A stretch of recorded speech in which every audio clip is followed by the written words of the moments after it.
गोविंद बोलो हरि गोपाल बोलो, गोविंद बोलो हरि गोपाल बोलो, गोविंद बोलो बोलो गोपाल बोलो, राधा रमण हरि गोपाल बोलो, राधा रमण हरि गोपाल बोलो, गोविंद बोलो बोलो गोपाल बोलो, राधा रमण हरि गोपाल बोलो। ओम श्री वासुदेवाय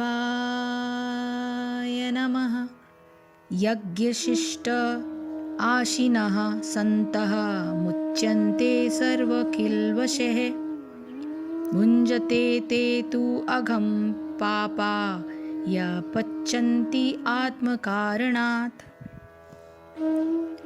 यज्ञ शिष्ट यानी यज्ञ संपन्न करने के बाद ग्रहण किए जाने वाले भोजन, आशिनः यानी खाने वाले, संतः भक्तगण, मुच्यन्ते छुटकारा पाते हैं, सर्व सभी तरह के, किल्बिषै पापों से, भुंजते भोगते हैं, ते यानी वे, तू यानी लेकिन, अघम घोर पाप, पापाः पापी जन, ये यानी जो, पचन्ति भोजन बनाते हैं, आत्म कारणात् इंद्रिय सुख के लिए। भगवान के भक्त सभी प्रकार के पापों से मुक्त हो जाते हैं, क्योंकि वे यज्ञ में अर्पित किए भोजन यानी प्रसाद को ही खाते हैं। अन्य लोग जो अपने इंद्रिय सुख के लिए भोजन बनाते हैं, वे निश्चित रूप से पाप खाते हैं। इसका तात्पर्य क्या है? यहाँ भगवान कहना क्या चाह रहे हैं कि भगवत तो या कृष्ण भावना भावित पुरुषों को संत कहा जाता है। वे सदैव भगवत प्रेम में निमग्न रहते हैं, जैसा कि ब्रह्म संहिता में कहा गया है। प्रेमांजन अच्छुरित भक्ति विलोचनेन संतः सदैव हृदयेषु विलोकयन्ति। संतगण श्री भगवान गोविंद जो कि समस्त आनंद के दाता हैं, या मुकुंद मुक्ति के दाता हैं, या कृष्ण सबों को आकृष्ट करने वाले जो पुरुष हैं श्री कृष्ण, उनके प्रगाढ़ प्रेम में मग्न रहने के कारण कोई भी वस्तु परम पुरुष को अर्पित किए बिना ग्रहण नहीं करते। फलतः ऐसे भक्त पृथक पृथक भक्ति साधनों के द्वारा यथा श्रवण, कीर्तन, स्मरण, अर्चन आदि के द्वारा यज्ञ करते रहते हैं, जिससे वे संसार की संपूर्ण पापमयी संगति के कल्मश से दूर रहते हैं। अन्य लोग जो अपने लिए या इंद्रिय तृप्ति के लिए भोजन बनाते हैं, वे न केवल चोर हैं अपितु सभी प्रकार के पापों को खाने वाले हैं। जो व्यक्ति चोर तथा पापी दोनों हो, भला वो किस तरह सुखी रह सकता है? ये संभव ही नहीं है। अतः सभी प्रकार से सुखी रहने के लिए मनुष्य को पूर्ण कृष्ण भावनामृत में संकीर्तन यज्ञ करने की सरल विधि बताई जानी चाहिए, अन्यथा संसार में शांति या सुख नहीं हो सकता। यज्ञ से शेष बचे हुए अन्न को खाने वाले श्रेष्ठ पुरुष सब पापों से छूटते हैं, और जो लोग पापी अपने शरीर पोषण के लिए पकाते हैं, वे तो पाप ही खाते हैं। तो यज्ञ शेष का महत्व क्या है? इस श्लोक में एक शब्द आया है यज्ञ शेष।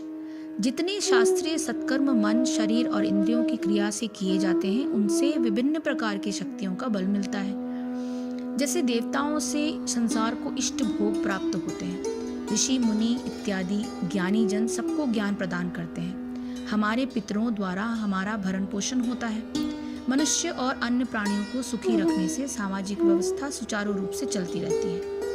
इन सबको उनके उचित भाग देने पर जो कुछ भी बचता है, उसे ही हम यज्ञ शेष कहते हैं। भगवान कहते हैं कि और सबको उनके भाग देने पर जो शेष बचता है, उसे प्रसाद समझकर जो व्यक्ति ग्रहण करता है, वो सब पापों से मुक्त हो जाता है।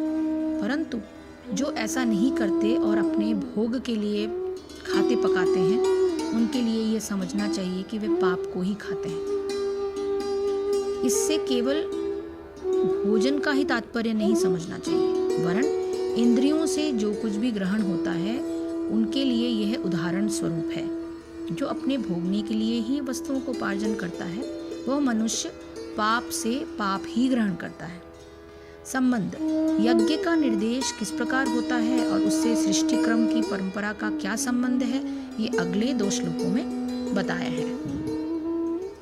अन्नात् भवन्ति भूतानि पर्जन्यात् अन्नः संभवः यज्ञात् भवति पर्जन्य यज्ञ कर्म समुद्भवः। अन्नात् यानी अन्न से, भवन्ति उत्पन्न होते हैं, भूतानि भौतिक शरीर, पर्जन्यात् वर्षा से, अन्न का, संभवः उत्पादन, यज्ञात यानी यज्ञ संपन्न करने से, भवति संभव होती है, पर्जन्य यानी वर्षा, यज्ञ का संपन्न होना, कर्म यानी नियत कर्तव्य से, समुद्भवः उत्पन्न होता है। सारे प्राणी अन्न पर आश्रित हैं, जो वर्षा से उत्पन्न होती है। अभी अगर वर्षा नहीं हुई तो क्रॉप अच्छे उगते नहीं हैं, और वर्षा यज्ञ संपन्न कराने से होती है, और ये यज्ञ नियत कर्मों से उत्पन्न होता है। And if you see, everything is connected. So if you understand the connectivity between each and every thing in the world, whether it is human being or it is any kind of things, non-living, living, everything, it's all connected. परमेश्वर जो यज्ञ पुरुष अथवा समस्त यज्ञों के भोक्ता कहलाते हैं, सभी देवताओं के स्वामी हैं वो। और जिस प्रकार शरीर के अंग पूरे शरीर की सेवा करते हैं, उसी तरह सारे देवता उनकी सेवा करते हैं। इंद्र, चंद्र तथा वरुण जैसे देवता भगवान द्वारा ही नियुक्त अधिकारी हैं, जो सांसारिक कार्यों को देखरेख करते हैं। सारे वेद इन देवताओं को प्रसन्न करने के लिए यज्ञों का निर्देश करते हैं, जिससे वे अन्न उत्पन्न करने के लिए प्रचुर वायु, प्रकाश तथा जल प्रदान करें। जब कृष्ण की पूजा की जाती है तो उनके अंग स्वरूप देवताओं की भी स्वतः पूजा हो जाती है। अतः देवताओं की अलग से पूजा करने की आवश्यकता नहीं होती। इसी प्रकार कृष्ण भावना भावित भगवत भक्त सर्वप्रथम कृष्ण को भोजन अर्पित करते हैं और तब खाते हैं। ये ऐसी विधि है जिससे शरीर का आध्यात्मिक पोषण होता है।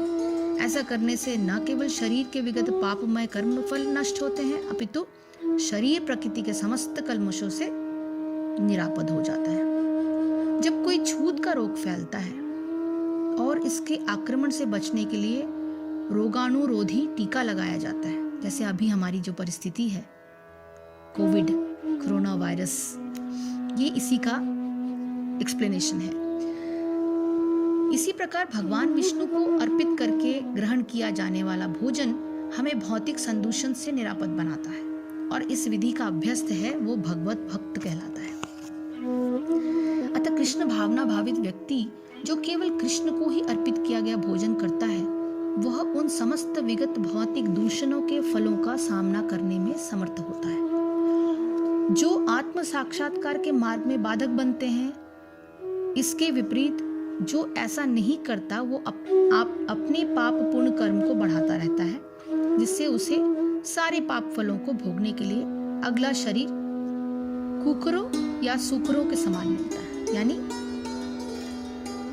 कुत्ते का शरीर या फिर सुअर के शरीर के समान शरीर मिलता है। यह भौतिक जगत नाना कल्मशों से पूर्ण है, और जो भी भगवान के प्रसाद को ग्रहण करके उससे निरापद हो लेता है, वो उसके आक्रमण से बच जाता है। किंतु जो ऐसा नहीं करता, वो कल्मश का लक्ष्य बनता है। अन्न अथवा शाक वास्तव में खाद्य है, मनुष्य विभिन्न प्रकार के अन्न, शाक, फल आदि खाते हैं, जबकि पशु इन पदार्थों के उच्छिष्ट को खाते हैं।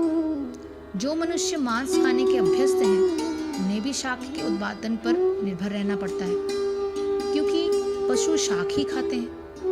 अतएव हमें अंतोतगत्वा खेतों के उत्पादन पर ही आश्रित रहना है, बड़ी बड़ी फैक्ट्रियों के उत्पादन पर नहीं। खेतों का यह उत्पादन आकाश से होने वाली प्रचुर वर्षा पर निर्भर करता है, और ऐसी वर्षा इंद्र, सूर्य, चंद्र आदि देवताओं के द्वारा नियंत्रित होती है। यह देवता भगवान के दास हैं। भगवान को यज्ञों के द्वारा संतुष्ट रखा जा सकता है। अतः जो इन यज्ञों को संपन्न नहीं करता, उसे अभाव का सामना करना होता है। यही प्रकृति का नियम है। अतः भोजन के अभाव से बचने के लिए यज्ञ, और विशेष रूप से इस युग के लिए संस्तुत संकीर्तन यज्ञ संपन्न करना अति आवश्यक माना गया है। इसको थोड़ा सा और अगर मैं सरल शब्दों में बताने की कोशिश करूं, तो यज्ञ से शेष बचे हुए अन्न को खाने वाले श्रेष्ठ पुरुष सब पापों से छूट जाते हैं, और जो पापी लोग अपने शरीर पोषण के लिए पकाते हैं, वो सिर्फ पाप ही खाते हैं। हरे कृष्ण कृष्ण कृष्ण हरे हरे, हरे राम राम राम हरे हरे। जय श्री कृष्ण, जय गुरुदेव।